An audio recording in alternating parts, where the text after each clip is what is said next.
Bonjour les amis,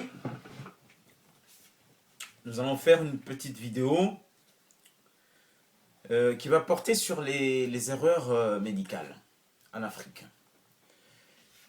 Oui, les erreurs médicales en Afrique. C'est un sujet très sensible parce que c'est un sujet dont on dit certes entre nous, en famille, dehors, mais qui n'est jamais mis dans la place publique. Pourquoi? Parce que le médecin, la médecine, c'est un des métiers les plus respectés dans toutes les sociétés. Parce que la raison est simple. Médecin, c'est la personne qui nous sauve la vie, hein, quand les choses se compliquent. C'est celui qui sauve la vie de nos parents, qui sauve la vie de nos frères et sœurs, qui sauve la vie de nos enfants, qui nous sort de situations très difficiles, des situations qui ont trait au corps, parce que quand la santé n'est pas au rendez-vous, rien ne peut avancer. Vous pouvez avoir l'argent du monde, si vous n'avez pas la santé, vous ne pourrez jamais être heureux. Donc, c'est la raison pour laquelle la médecine est un des, et je pense, est le métier le plus respecté au monde. Il n'y a qu'à constater devant le médecin la déférence avec, et le respect avec lequel on se présente devant lui, parce que inconsciemment ou consciemment, on a conscience du mérite de ce monsieur et de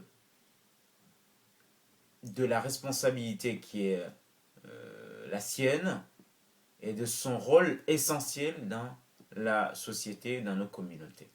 Donc, c'est ce qui explique pourquoi c'est, à mon avis, le métier le plus respecté dans particulièrement toutes les sociétés humaines. Mais il faut aussi oser dire que, surtout en Afrique, il y a beaucoup d'erreurs médicales. Hein? Combien d'entre nous n'avons pas entendu des gens qui disent bon, j'étais arrivé, c'est vrai, un peu malade, mais après avoir eu le traitement d'un tel médecin, les choses se sont aggravées.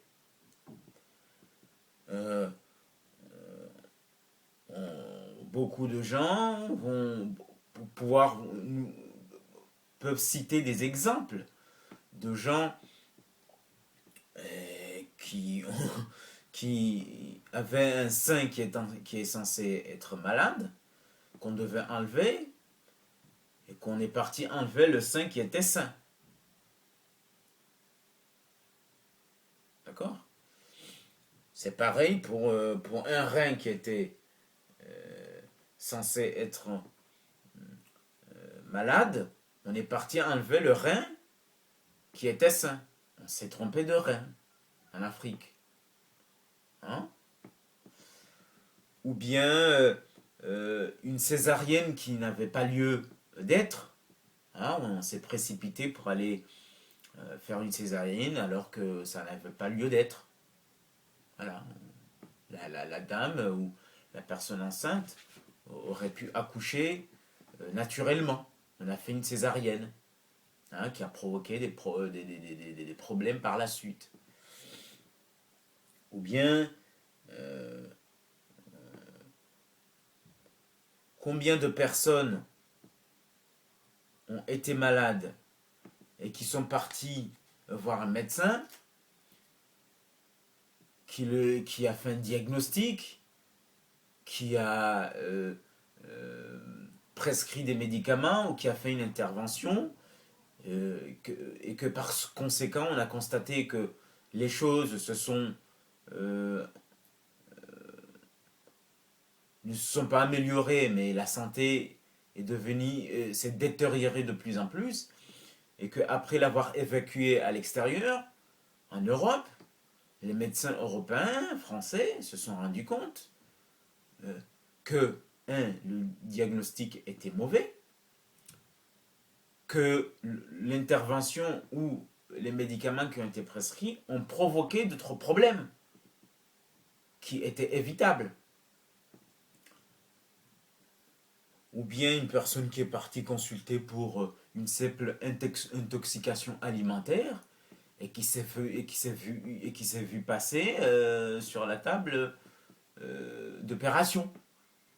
D'accord? Donc, je peux en citer beaucoup des erreurs comme ça. Peut-être minoritaires, mais qui ont tendance aujourd'hui, surtout dans mon pays d'origine, les Comores, à devenir de plus en plus fréquentes, ces erreurs-là. Le pire, c'est que les gens en Afrique vont partir en Europe pour aller se soigner après ces erreurs-là, ou bien, et que c'est en Europe qu'on constate ces erreurs-là, mais chez nous, aux Comores par exemple, c'est même pas en Europe, c'est en Tanzanie, là où d'autres partent après avoir constaté des erreurs chez eux. Ben, chez nous, c'est même en Tanzanie, au Kenya, ou je sais où on constate les erreurs médicales.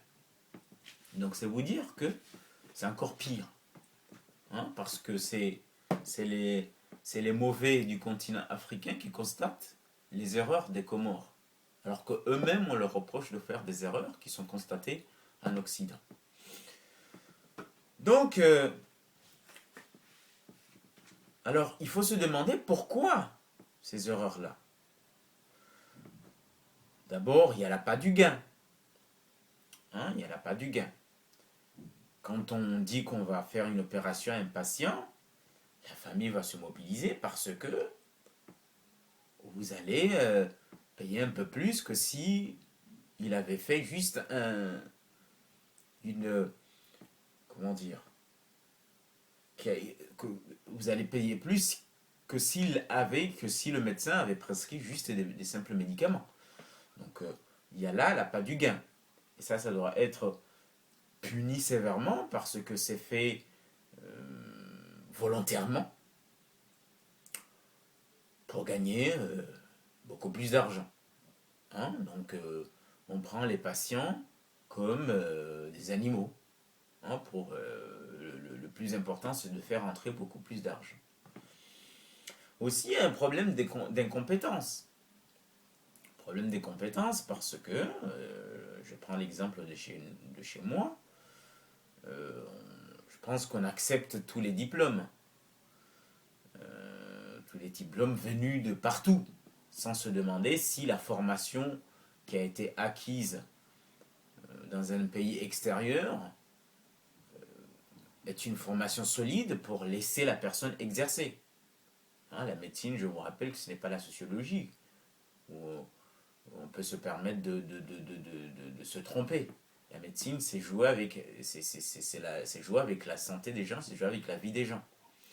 Donc, si on est formé dans un pays où il n'y a même pas de laboratoire et qu'on revient avec un diplôme de médecine, je me dis, il faut faire attention. C'est aux autorités de prendre leurs responsabilités et de choisir quel diplôme, venu de quel pays, de quelle université, ils acceptent devoir exercer le métier de médecin. Et donc là, c'est au conseil, normalement, au conseil de l'ordre des médecins, de pouvoir mettre des limites, de pouvoir faire des choix quant à l'acceptation des diplômes. En France, tout le monde ne peut pas venir avec n'importe quel diplôme et venir exercer en tant que médecin. Voilà. Donc, c'est très important, cette question de diplôme. Sans oublier les faux diplômes. les gens qui arrivent de pays avec des faux diplômes. Il faut quand même être rigoureux dans ce sens-là pour contrôler la véracité de ces diplômes. Moi, aujourd'hui, je connais quelqu'un qui fait une formation de pilote alors qu'il n'a jamais eu le bac chez nous. D'accord? Je connais. Qui fait une formation de pilote à l'extérieur alors qu'au Comores, il n'a jamais eu le bac. Il l'a refait plusieurs fois. Le type est parti faire un faux diplôme et aujourd'hui, il fait une formation de pilote. Voilà. Donc, il y a un problème d'appât de gain, un problème de compétence, et surtout, le fait que les patients ne dénoncent pas. Parce qu'ils se disent, comment je peux savoir, alors qu'ils sentent, ça se sent ces choses-là. On peut sentir qu'il y a quelque chose qui ne va pas. Je suis parti avec une telle situation et du jour au lendemain, je me retrouve avec une situation encore plus pire. Donc ça se sent. Mais souvent, les gens, ils meurent et les familles disent que Inna lillahi wa inna ilayhi raji'un, c'est-à-dire nous appartenons à Dieu et c'est vers lui que nous allons revenir. C'est vrai.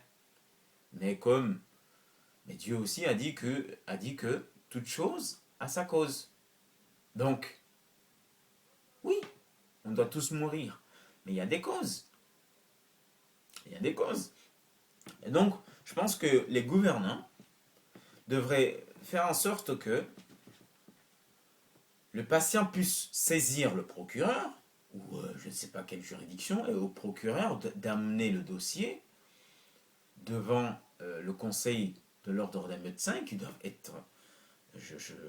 J'ai envie de leur faire confiance, parce que souvent, comme on dit, c'est des gens qui se protègent. Hein, c'est des gens qui se protègent entre eux, c'est des gens qui se cooptent. Donc là aussi, il y a un problème d'éthique. Donc j'ai envie de leur faire confiance.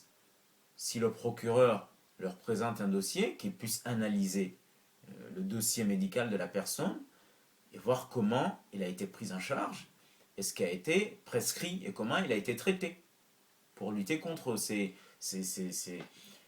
médecins attirés par l'appât du gain et ces incompétents. Voilà. Donc, voilà ce que je voulais dire sur ce sujet-là. Dire que il faut donner la possibilité aux patients de pouvoir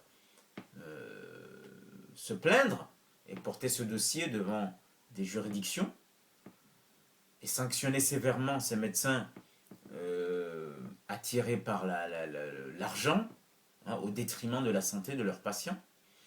Il faut surveiller et délimiter les diplômes qu'on autorise à exercer, vérifier leur véracité, leurs origines. Et aussi, il y a un autre problème chez nous, qui n'est pas de la responsabilité des médecins, mais les faux médicaments. Aujourd'hui, il y a des faux médicaments qui sont produits en Chine et en Inde, qui inondent le marché africain, et qui font que même si un médecin prescrit des médicaments qui peuvent sauver un patient, s'il prend des faux médicaments, ça va aggraver sa santé. Et ça, c'est la responsabilité des gouvernants, là aussi.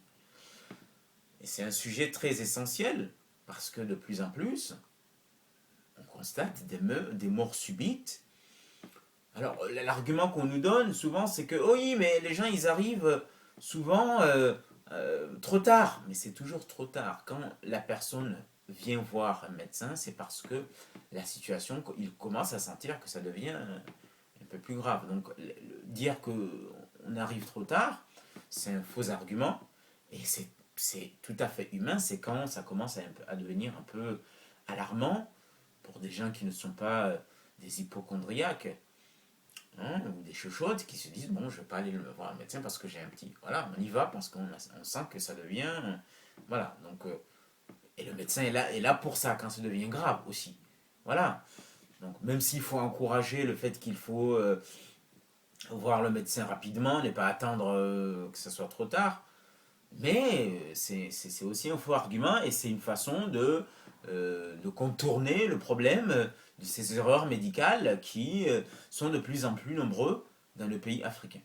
Voilà ce que je voulais dire par rapport à cette question et je vous salue.